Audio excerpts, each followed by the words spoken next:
Hello, everybody, and welcome back to this episode of the Sports Department Podcast. I am Jesse Norman. Joining me is Stephen Bologna and Stephen Clark, and we have some NBA to break down here. Haven't really had an NBA episode in a while from the break, so we got a lot to talk about. How are you guys doing today? Doing good, Jesse. Doing good. Like I said in the last episode of the football one, it feels good to be back.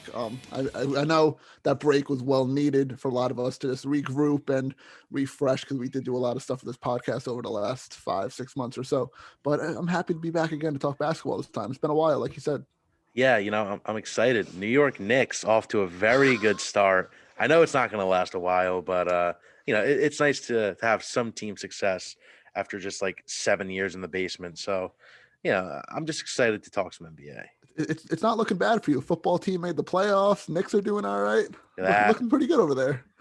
Both are going to be out of a season in 2 weeks anyway. Yeesh. Jeez, very confident from you. Well, Steve brought it up first. We are located in the New York metropolitan area, so we got some Nets and Knicks to talk about. Both have had certainly interesting starts of the season. And with that, Steve, I'll let you bring up the New York Knicks. Listen, it would be so nice to have two good teams in New York, but the Nets are just screwing us out of it. We have the same record. No, Knicks are 5-3. Nets are 4-4. Oh, Knicks and 5-3. That's right. Oh, baby. That's right. No, in all seriousness, no. Listen, I like the way the Knicks are playing. I think R.J. Barrett is really showing why he was drafted number 3 overall. Dynamic scoring ability, really good rebounding as well. Julius Randle, I think he's playing way too good for really what he's known for. Above. Exactly. He's going to be cooling down pretty soon. I think Tibbs has kind of set a new culture here, which I like. The team's going very hard. I love the Austin Rivers pickup. He's played really well. 14 straight points last night and hit the dagger against Utah. I mean, listen, they beat an Indiana team. They blew out a Milwaukee team, and Utah is a fantastic team as well. My issue is R.J. Barrett and Julius Randle. I think those two are the top 2 minutes per game players in the NBA, which kind of scares me. Tibbs is known for just like driving his players into the ground with nonstop play. But listen, they're 5-3, and the pieces are there. Yeah, I want to bring up the Knicks that, have been. Go ahead. No, go ahead, Jesse. Go ahead. No. You go. No. I insist. I just wanted to bring up the teams that they're playing too. A lot of them are like pretty solid teams. Like it's not like a little cakewalk for the Knicks that's going on right now. Like the teams that they're playing are, for the most part, I know the Pacers they didn't get the win against, but like the teams that they're going against, they played them twice already. The Pacers, wow. But Pacers have been they're really doing a lot of games really closer together now. Yeah. When I know the Nets and the Hawks played, and they played basically back-to-back games against each other. To get rid of that travel with the pandemic going on. They're trying to knock out these series quicker. So I think we're going to see a lot of that throughout the year. Like the Knicks and Pacers, like you said, already played twice. Yeah, and these are like really good teams they're playing against. It's not like the bottom of the league teams that like we would be accustomed to see the Knicks get a couple of wins from them. So I'm happy for the Knicks because I've never had anything against the Knicks. They're just there, and they had that good run back in like the early 2010s, and now they kind of sailed since then, and now it looks like maybe a little better back on the rise for them. So good for them. Yeah, I love the Knicks have been impressive. I mean, there's no other way to put it. I think it comes from Tibbs playing his best players a lot of minutes. We'll see how that goes long term, because I know there was some thoughts of, is Tibbs going to run R.J. Barrett into the ground? Yeah. I wouldn't be surprised if R.J. Barrett is number 1 in minutes at the end of the season, barring any injury or anything. But you look at the Knicks' schedule, and they've lost to the 76ers, who are the number 1 seed in the East right now. Yes. They've lost to the Pacers, who have been a great team. And then kind of the outlier is the Raptors, who have been off to an abysmal start. They're the only win that the Raptors have had is against the Knicks. The big thing, I think, going down along the season with the Knicks is they've already played a couple close games with the Hawks and the Pacers. The Cavaliers game was close and they pulled away kind of late. are they going to be consistently able to win these close games? Because all three of those that I've mentioned, they won.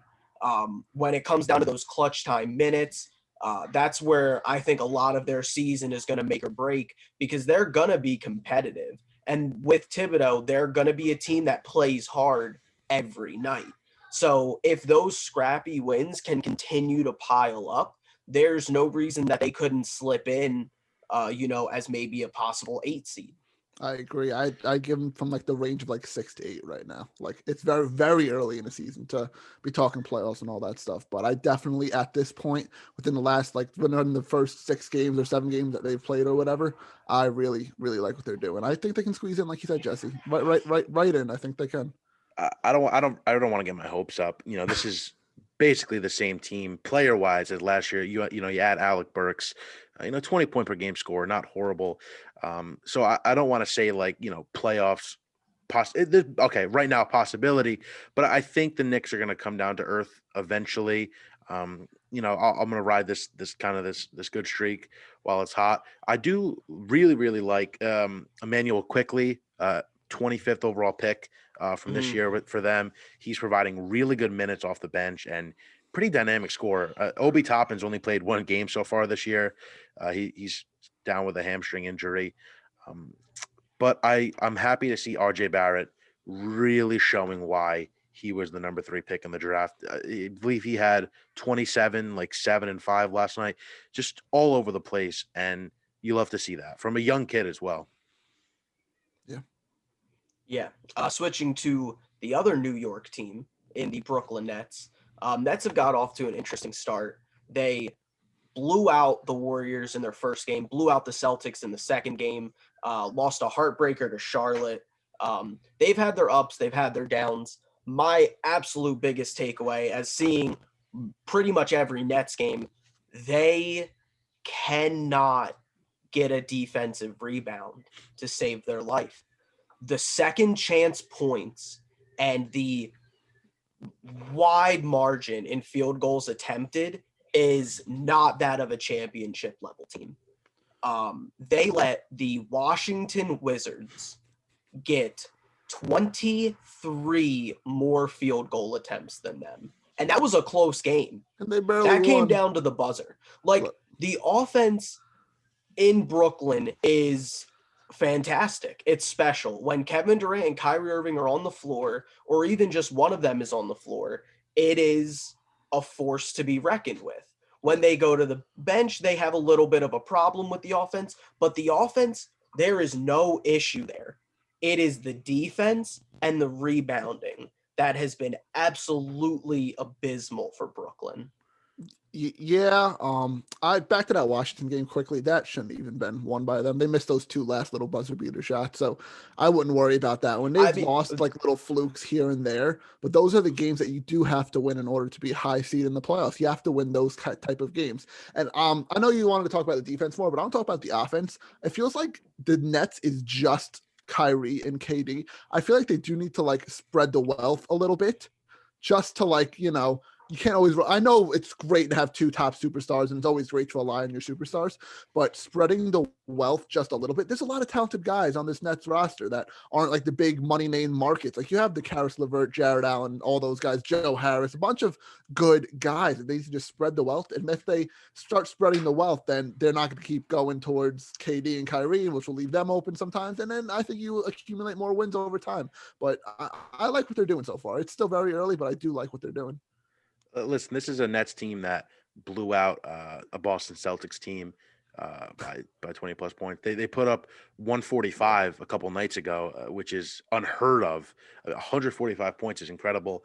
One thing that kind of scares me with this Nets team is, this maybe is my opinion, the inexperience of Steve Nash coaching. I think is maybe hurting them. You look over at the sideline, it's always Katie and Kyrie talking to the team. It's really never Steve Nash. Luckily, though, for the Nets, they have such an incredible assistant coaching staff that they should be okay. But and that was a concern coming into the year. How well will Steve Nash really fit in? Remember Kyrie saying that they don't really have a head coach before the season started.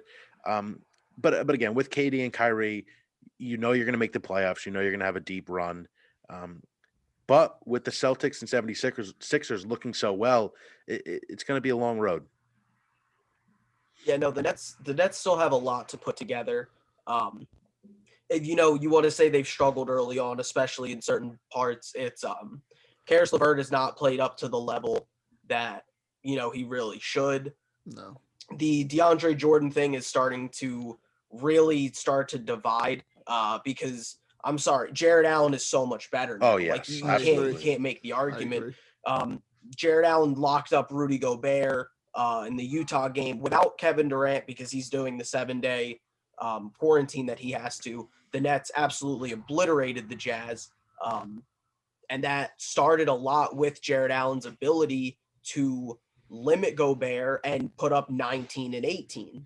You can't have DeAndre Jordan starting over him, or even if you do, that's fine. But Jared Allen at the end of the game needs to have more minutes. He needs to close the game out if they're not going small ball with Jeff Green.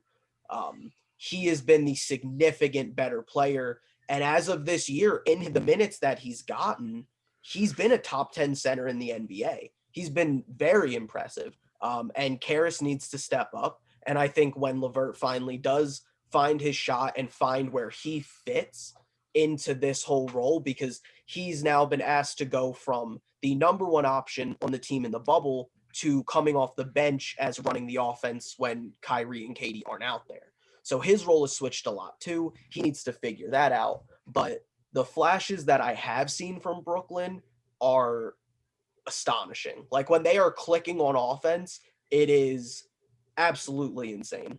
And the last point I want to make on Brooklyn, Timothy Luwawu-Cabarrot has been fantastic for them. Yeah. Absolutely fantastic. Like he doesn't miss 3-point shots almost ever if he's open.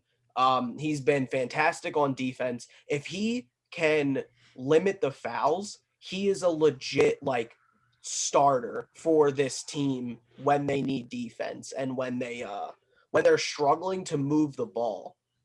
He is just so good at that, and I think that was a great find by the Nets over this past year. But moving to a team that has struggled really bad, their only win being against the New York Knicks, which we mentioned earlier. The Toronto Raptors, sitting at a record of 1-6. What's the takeaway? Is this just an early season slide? Are they just not that good? Like what are you guys thinking? I don't think they're good. I really don't, because I would expect a team to have this early season slump if they went late into the playoffs in the bubble. The Raptors didn't go that far. They went decently far, but they didn't make it to the Eastern Conference Finals or the Finals or anything like that. They lost to the Celtics. Granted, that was a grueling series and all that stuff. Maybe they're still feeling the effects from that. I really don't know, but I just don't think they have it this year. I don't know. I think the ship has sailed there, and good thing Giannis didn't go there, because he probably would have been stuck there too. I don't know if he would have probably might have more than one win if Giannis is there, but Yeah. oh man, it's not fun to be Raptors fan. I think this is a little bit of a case of the early season blues. I mean, Pascal Siakam was benched for how poorly he was playing, but if you look at it, they've lost a lot of close games. They lost by 4 to the Pelicans, 7 to the 76ers, 5 to the Spurs, 8 to the Suns. So and this is pretty much same roster as last year. But again, they're just losing these close games. And if you're in the NBA and you want to make it far, you have to win the close games, especially against teams that are going to probably be better than you, like the 76ers and the Celtics. I do expect the Raptors to turn it around. Fred VanVleet only having 20 points a game. He got paid huge money this offseason. You want to see better production out of that. But Pascal Siakam, for me at least, has got to step it up. And I'm expecting Kyle Lowry too. He's the veteran on this team. He's got to round his guys and get him into shape. Like, let's go. Yeah. I mean, the thing for me is Toronto over the past, couple of years has really been built on their defense and their passing ability and their unselfishness with the basketball. They're allowing 112 points a game, which is 19th in the NBA. That's almost a bottom 10. And then assists per game, they're 24th. They're a bottom 6 passing team in the NBA. I don't expect those to necessarily continue. I think they can very easily flip their fortunes around. The problem is they're playing in what I would argue is definitively the hardest division in the East, with Brooklyn, Philly, Boston, and New York. Definitely. That's tough. That's a tough division. I think the defense has to get better, but I don't know if the offense is going to get better. They're 23rd in offense right now. The only person I see realistically getting a lot better on offense this year would be Pascal Siakam. I think Fred VanVleet giving you, those 20 points a game, I think that's kind of what he is. Definitely. I think at best they're a top 15 offense. At best they're like around 15. But defensive wise, to win these games and to get back into it, they need that top 5, top 10 defense. And they clearly don't have that right now. And the East is just too stacked to be like very lackluster at this point now. Like the East is always known as like the weak conference compared to the West. But like KD coming over and the 76ers being how good they are in the Celtics. And I know the Heat are in a little slump right now, but the Heat are usually up there too. It's a really tough conference. It's very tough. So they have to get their stuff together. They really do. Yeah, looking at the Eastern Conference, you got Philly at the 1 seed, and then the 2 and 3, both sitting at 6 and 2, is Orlando and Indiana. I'll let anybody talk about Orlando all they want, but for me, Indiana has looked so impressive. Oladipo has looked like himself again. He's looking like that all-star that he was before the ruptured patellar tendon. And then talk about somebody having the best season that nobody is talking about. Domantas Sabonis has been an absolutely, MVP candidate level. He has been fantastic for Indiana. And I don't think anybody is really talking about that. Just the level of production he's been bringing when they need him to is just phenomenal right now. Yeah, everyone's just doing their part on this team. I feel like it's like I know you talked about Oladipo to start, but like they're complimenting him so well. I feel like this year, and it's like the team's just playing together as a whole very well, and that's how you win games. Just like that, it's easy. It's easy once you get your stuff going together like that. They have the names on this team, they have the talent, and they're finally putting it together now. And I think TJ Warren's been out too for a little bit. So once he comes back too, man. Yeah, Warren is out. So man, once he comes back too, this is a scary team. Very scary. I love Indiana and what they do. Sabonis was paid handsomely, and he's putting up the production to match that money. Oladipo, we've known for a lot of years now that he has the potential to be a superstar. Injuries have always just kind of hurt him. Props to head coach Nate Bjorkgren, if I'm saying that correctly. This is a Pacers team that extended their coach and then fired him within the same week. So props to him for coming in and taking over. But I want to talk about the Magic. I want to talk about a fluke I'm seeing down in Orlando. I will say this, though. Whoa. Orlando for a couple years have kind of been a sneaky good team, making the playoffs and stuff. But now Markelle Fultz is out for the season. Always good defensively. Yeah. Yeah, Fultz out hurts. Fultz is out for the season, and you look at the teams they beat. They did beat the Heat on opening night. I'll give them that. They beat the Wizards twice. They also beat the Thunder once and the Cavaliers twice. So we're not talking about them beating the Celtics or the top teams in the East here. And they lost to the 76ers by like 24. Yes. So you got to give them credit for their 6 wins, but I think they're going to come back down to earth a little bit. The pieces are there, though. I love Vucevic. I think Vucevic is severely underrated. Yeah. No. Yeah, no.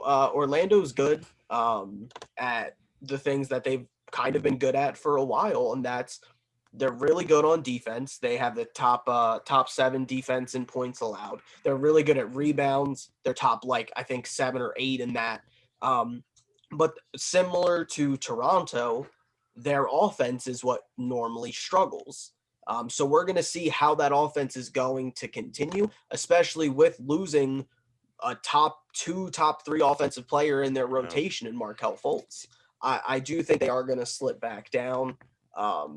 But they're always going to be a tough team, especially when they have those long wings and they know how to defend. And then you have a guy like Terrence Ross there who can score at any time, and Vucevic down in the low post.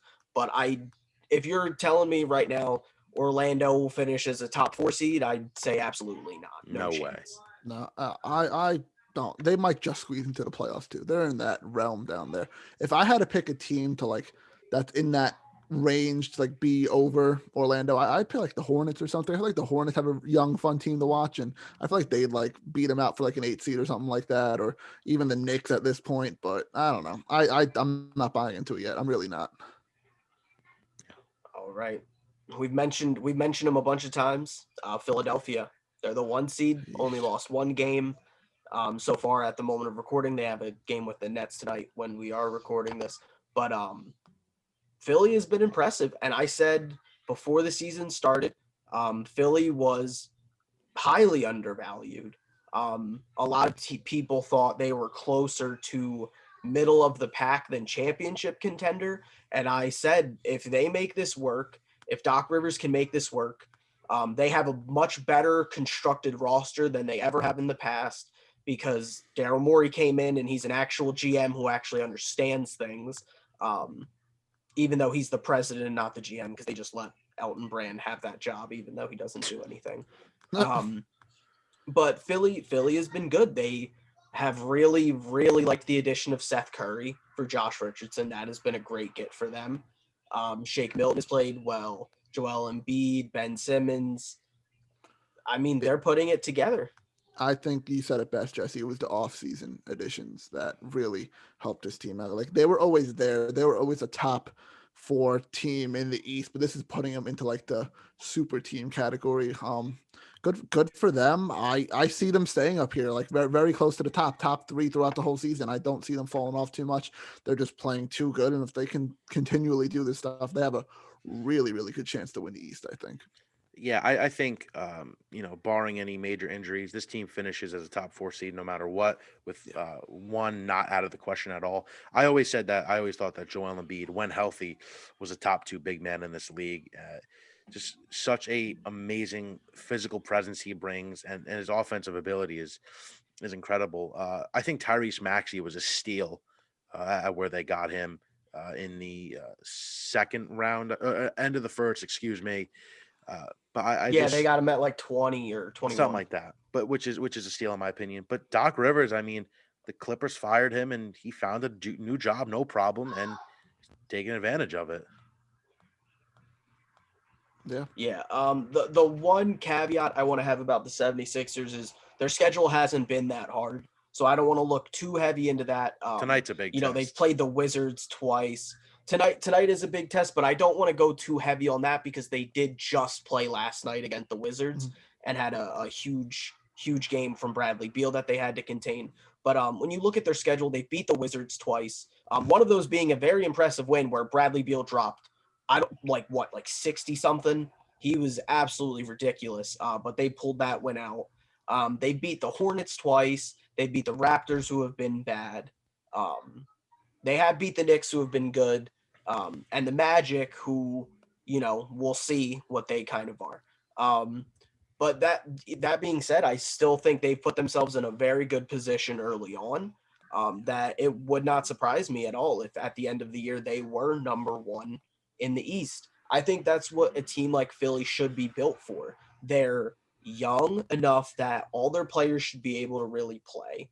They don't need to load manage, and they frankly haven't won anything. They haven't won enough to warrant, we'll sit out these games. We don't need the 1 seed.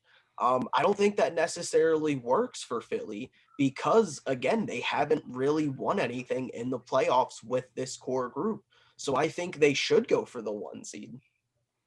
Yeah. Yeah, I agree. Definitely. All right. Nothing else. So then we're gonna take our experience out west with the Lakers and Clippers. They've been doing their thing, they're winning their games. But sitting at the 1 seed is the Chris Paul led Phoenix Suns. Kendrick Perkins' pick to make the Western Conference Finals. Oh baby. How you guys feel about the Suns?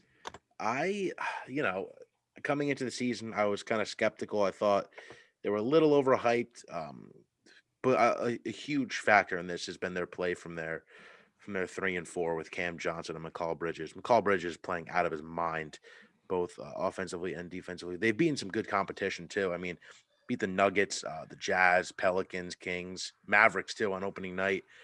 Chris Paul just showing again why he's one of the great leaders of all time, and really everywhere he goes has success. The loss to the Clippers, unfortunately, a team that they're going to have to beat probably to get to the Western Conference Finals, most likely.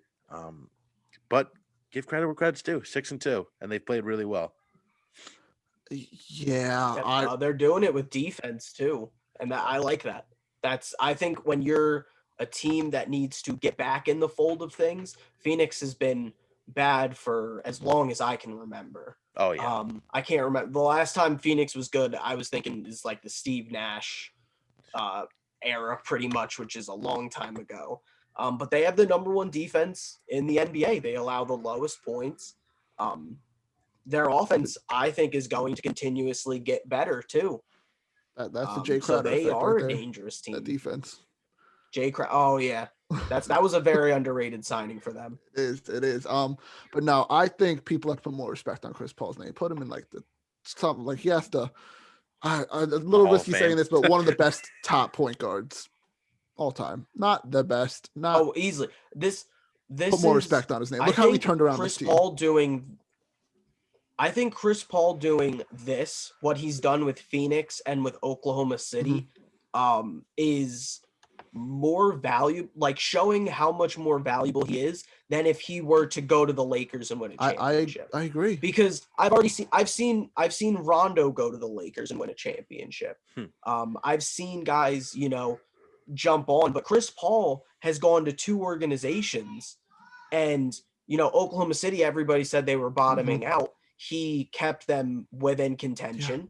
And then Phoenix, who hasn't made the playoffs in, like 7, 8, maybe 9 years, they're leading the West right now. It's early on. We're only a ninth way through the season, but they look like a different team, to be frank. I mean, people were flaming that Oubre trade and all that stuff too, and all that, but it's seeming to be worth it. It really is. And it's I know Devin Booker's a phenomenal player, one of my favorite players to watch in the entire league, but it's Chris Paul. It's the veteran leadership that this team really needed badly, and it's just everything's clicking for them too. And I'm very happy for this team in general, just because it's fun to watch them too.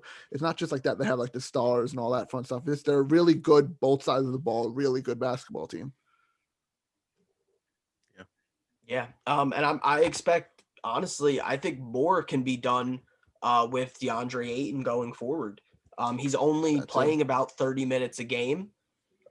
If you pump those up to, 35, 36 minutes, he's legitimately going to be a 20 and 10 guy every single night. He usually gets the 20 and 10 if they ask him to. They're really smart at what they're doing in Phoenix. When they played Utah and they beat Utah, they did it from the perimeter. They asked DeAndre Ayton to shoot like 8 times total. He only had like 4 points, 9 rebounds. It didn't matter because he was there for the defense on Gobert on the interior. And then they play Toronto, another good team on the inside, and he only puts up 11 points and only takes, around 5 or 6 shots. But then they go to a team in LA with the Clippers who are softer inside, and DeAndre Ayton drops 24.